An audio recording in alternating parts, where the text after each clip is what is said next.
If you notice the line that kept repeating itself like a constant refrain in our gospel today, it is about doing righteous deeds in secret.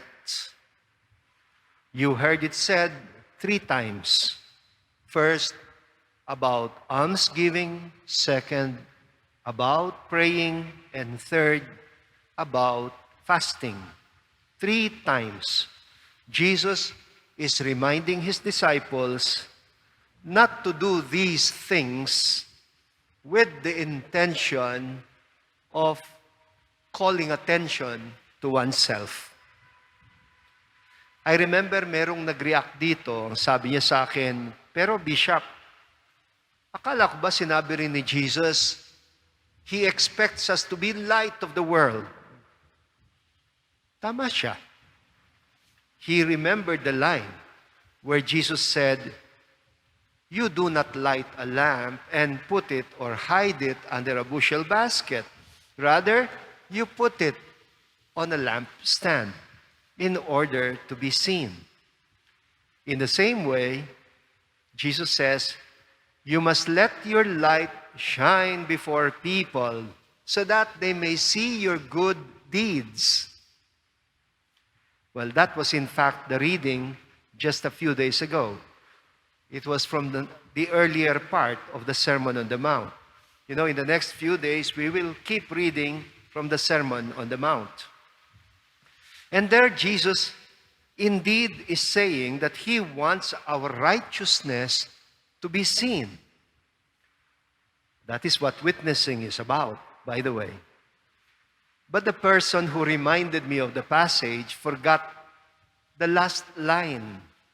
The last line that follows after the good deeds. Jesus actually said, you must let your light shine before people so that they may see your good deeds and give glory to your Father in heaven. There you are. Jesus reminds us that the objective of the disciple in doing acts of righteousness is not to call attention to ourselves, but to the Lord. To aim not for personal glory, but only for the greater glory of God. I hope you remember my previous homily about the Jesuit slogan, AMDG, Ad Maiorem Dei Gloriam, for the greater glory of God.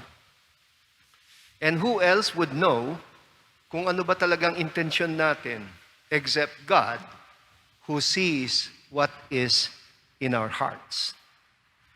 Actually, Jesus says, if your intention is really just to call attention to yourself when you do something good, then natanggap mo na yung gantimpala mo. You have received your reward the moment you get noticed. Jesus instead is teaching us to aim for a greater reward. Namely, to treat the act of giving as the reward itself.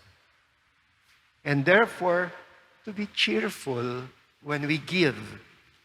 He also says, huwag mong ipapaalam sa iyong kaliwang kamay ang ginagawa ng iyong kanang kamay. Not to let your left hand know what your right hand is doing.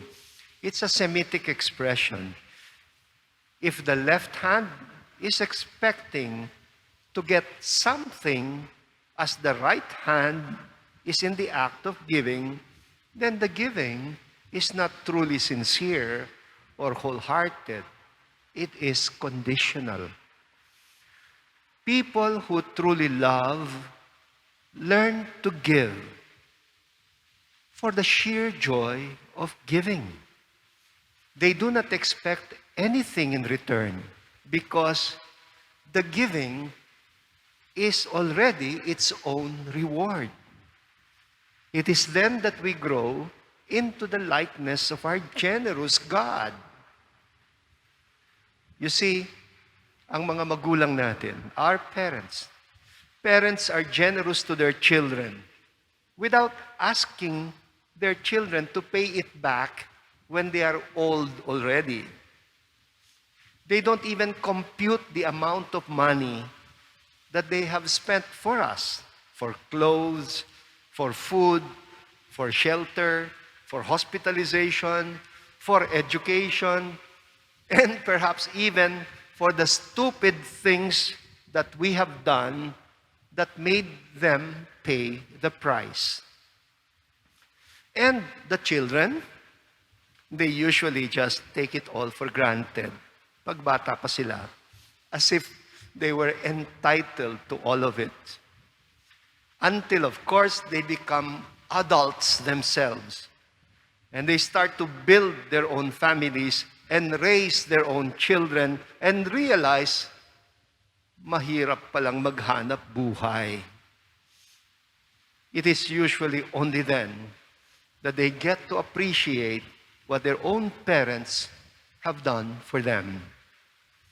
When a mother, for example, is serving food for her children, she usually does not mind that her children finish it up and sometimes even forget to leave a portion of the food for her.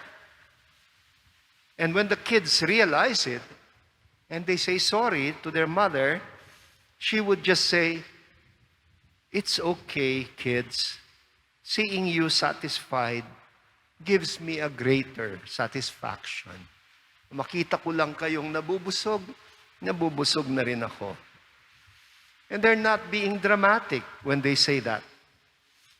They discover a greater pleasure than the pleasure itself of eating food. I wonder if you remember that scene with the Samaritan woman by the well, where Jesus also said something like this to his disciples. He said, "I have food which you do not know about." Meron akong pagkain, hindi ninyo nalalaman. And the disciples were at a loss what he was talking about. Cheerful giving is also what St. Paul is talking about in our first reading today. When we become cheerful givers, we glorify God because we learn to behave like our generous God. We become a true reflection of God's generosity. And so, St. Paul says, you are being enriched in every way for all generosity.